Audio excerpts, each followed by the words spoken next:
Hi viewers, எல்லாரும் எப்படி இருக்கீங்க? நான் உங்கள் டாக்டர் லட்சுமணி. இன்னைக்குள்ள வீடியோ நம்ம எதை பற்றி பார்க்க போறோம்னா, 50 வயசு ஆனாலும் இளமையாகவும் ஆரோக்கியமாகவும் சுறுசுறுப்பாக இருப்பதற்கு என்ன சாப்பாடு சாப்பிட வேண்டும், அதை பார்த்தா இன்னைக்குள்ள வீடியோவில் தெளிவாக பார்க்க போகிறோம். உங்களுக்கே தெரியும் சார், நடிகர்கள்லாம் இருக்காங்க. இப்போ வந்து விஜய் ஆகட்டும், சூர்யாவாகட்டும், அவங்கெல்லாம் பார்த்தீங்கன்னா 50 வயசுக்கிட்ட ஆகுது. விஜய்க்குலாம் 50 வயசு மேலே ஆச்சு. ஆனால் அவங்க இன்னும் வந்து பார்க்கறதுக்கு இளமையாக இருக்காங்களே. ஆனால் எங்கள் ஒரு வந்து கிராமத்துலேயோ இல்லைன்னா எங்கள் வீட்டு பக்கத்துலேயோ உள்ளவர், ஒரு 50 வயசு மேலே உள்ளவர் கிழமை மாதிரி பார்க்கறதுக்கு இருக்காரு. இதுக்கெல்லாம் காரணம் என்ன சார்? நாங்களும் சாப்பிட்ற சாப்பாடு தானே வந்து நடிகர்களும் சாப்பிட்றாங்க. ஆனால் அவங்க மட்டும் எப்படி இருக்காங்க இப்படி அப்படி நீங்கள் கேட்குறது புரியுது. ஆனால் நீங்கள் கேட்குற கொஸ்டினில் ஒரு சின்ன ஒரு மிஸ்டேக் இருக்குங்க. என்ன மிஸ்டேக்னா, சாப்பாடு. ஓகே, நாங்கள் சாப்பிட்ற சாப்பாடு தானே அவங்களும் சாப்பிட்றாங்க. இது ஒரு ராங் கொஸ்டின். ஏன்னா அவங்க வந்து என்னதான் கோடி கோடியாக பணம் வச்சுருந்தாலும், சினிமாவில் உச்சத்தில் இருந்தாலும் சாப்பிட்ற சாப்பாடு என்னவோ அவங்க விருப்பப்படி சாப்பிடவே முடியாது. பொதுவாக மனுஷனை பிறந்த எல்லாருமே சாப்பிட்றது இஷ்டத்துக்கு சாப்பிடணும்னு ஆசைப்படுவோம். அதாவது நாக்குக்கு டேஸ்ட்டாக உள்ள ஃபுட்டை தான் சாப்பிட ஆசைப்படுவோம். ஆனால் ஒரு விஷயம் என்னென்னா, நாக்குக்கு டேஸ்ட்டாக உள்ள ஒரு ஃபுட்டு ஆரோக்கியத்துக்கு நல்லதில்லை. ஆனால் நாக்குக்கு நல்லா இல்லாமல் இருக்கக்கூடிய ஃபுட்டு தான் ஆரோக்கியத்துக்கு நல்லது. ஓகேவா? இன்றைக்கி பெரிய பெரிய நடிகர் எல்லோருமே கூட ஒரு டயட் சார்ட் வச்சு தான் ஃபுட்டை சாப்பிட்டுட்டு இளமையாகவும் ஆரோக்கியமாகவும் சுறுசுறுப்பாகவும் இருக்காங்க.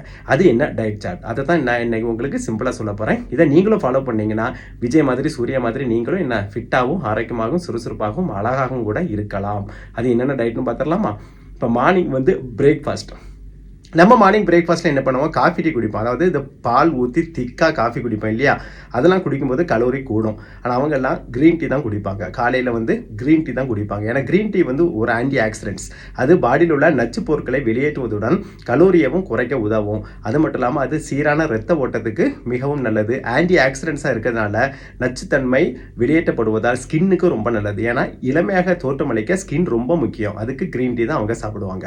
அப்புறம் காலையில் எடுத்துக்கிட்டிங்கன்னா பிரேக்ஃபாஸ்ட்னு எடுத்துக்கிட்டால் சிறுதானிய வகைகள் இருக்குல்ல, இந்த சிறுதானியங்கள்னா அந்த இது இருக்குல்ல, கொண்டக்கடலை, அந்த மாதிரி ஐட்டங்கள் அவங்க அவைய வச்சு சாப்பிடுவாங்க. அது சாப்பிடும்போது என்னன்னா, காலையில் வயிறு நிறைஞ்ச மாதிரி பிரேக்ஃபாஸ்ட்டும் ஆச்சு, அதே நேரத்தில் ஹை ப்ரோட்டீன் கிடைக்கும். ஏன்னா நம்ம ஸ்கின் வந்து பொலிவாக இருந்தால் மட்டும் பத்தாதுங்க, அதுக்கு கீழே இருக்கக்கூடிய மசிலும் நல்லாகணும். அந்த மசில் நல்லாவதுக்கு ப்ரோட்டீன் தான் ரொம்ப முக்கியம். ஸோ இந்த மாதிரி விஷயத்தில் நமக்கு ப்ரோட்டீன் கிடைக்குது. ஓகேவா?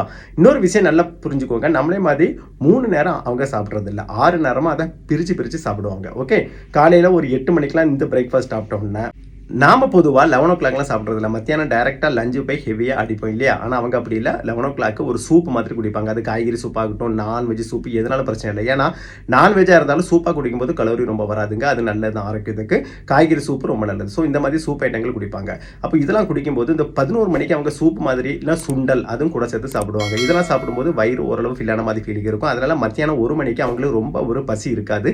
அந்த நேரத்தில் சிக்கன் சாப்பிட்டுக்கலாம். ஆனால் சிக்கனை ஃப்ரை பண்ண சிக்கன் கிடையாது, அது கிரேவி சிக்கன். அப்புறம் மீன் ரொம்ப நல்லது, முட்டையின் வெள்ளைக்கரு, இந்த மாதிரி ஐட்டங்கள் மட்டும் சாப்பிடுவாங்க. சோறு 1 கப் அளவு மட்டும் சாப்பிடுவாங்க. ஏன்னா தேவையான கார்போஹைட்ரேட்டுக்கு வந்து கிடைப்பதற்காக. ஏன்னா கார்போஹைட்ரேட் படிக்க தேவை, ஆனால் 1 கப் அளவு போதுமானது. ஓகேவா? அப்புறம் திரும்ப ஒரு 3:30-4 மணிக்கெல்லாம் ஒரு ஸ்நாக்ஸ் மாதிரி இந்த இது சுண்டல் இருக்குல்ல, நான் ஏற்கனவே சொன்ன மாதிரி அது நவதானிய வகைகள், அது வந்து ஒரு ஸ்நாக்ஸ் மாதிரி சாப்பிடுவாங்க. சிலவங்க ஓட்ஸ் கூட சாப்பிடுவாங்க. ஓகேவா? ஓட்ஸு, அவல், அது முக்கியமான ஒன்று. ஏன்னா இவர் வந்து யார் என்ன சொல்கிறது, ஒரு நடிகர் சரத்குமார்லாம் பார்த்தீங்கன்னா அவல் முக்கியமாக சாப்பிட்ருவார். அவர் வந்து ஈவினிங் ஸ்நாக்ஸ் மாதிரி. ஸோ அதான் பாடி ஃபிட்டாக அப்படி வச்சுருக்காரு.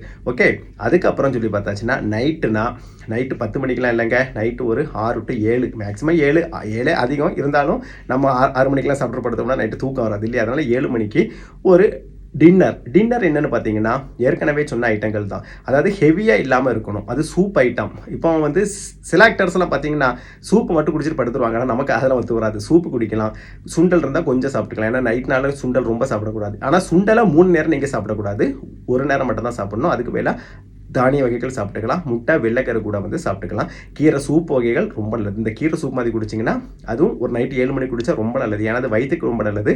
காலையில் மோஷன் போகிறது அது ஹெல்ப்ஃபுல்லாக இருக்கும். ஸோ இத்தனை தாங்க, வேறு ஒன்றுமே கிடையாது. அப்புறம் இடையில வாட்டரும் அடிக்கடி குடிச்சிட்டே இருப்பாங்க. ஏன்னா வாட்டரும் ஒரு நாளைக்கு 3 லிட்டர் வாட்டர்லாம் குடிக்கணும். அதான் வந்து ரொம்ப நல்லது. நான் இதில் இந்த டயட்டில் வாட்ரு வராட்டாலும் நீங்கள் வாட்டரும் இடையிடையே குடிச்சிட்டே இருக்கணும், அது வேறு. ஓகேவா? இந்த மாதிரி விஷயங்களை நீங்கள் கரெக்டாக ஃபாலோ பண்ணால் இளமையாகவும் சுறுசுறுப்பாகவும் ஆரோக்கியமாகவும் ஆக்டர் மாதிரி இருக்கலாம். அது மட்டும் இல்லாமல் நோயே வராது. ஓகே, நம்ம இளமையாக ஆரோக்கியமாக இருந்தால் தான் எதுக்கு நோய் வரப்போகுதுங்க? கவலை, டென்ஷன், இந்த சாப்பாடு சரியில்லாம இதான் நோய்க்கு காரணம். ஸோ இந்த மாதிரி விஷயங்கள ஃபாலோ பண்ணும்போது நோய் வராது. ஸோ இத நீங்க ஃபாலோ பண்ணீங்கன்னா என்ன பண்ணலாம்? அழகாகவும், சுறுசுறுப்பாகவும், ஆரோக்கியமாகவும் இருக்கலாம்.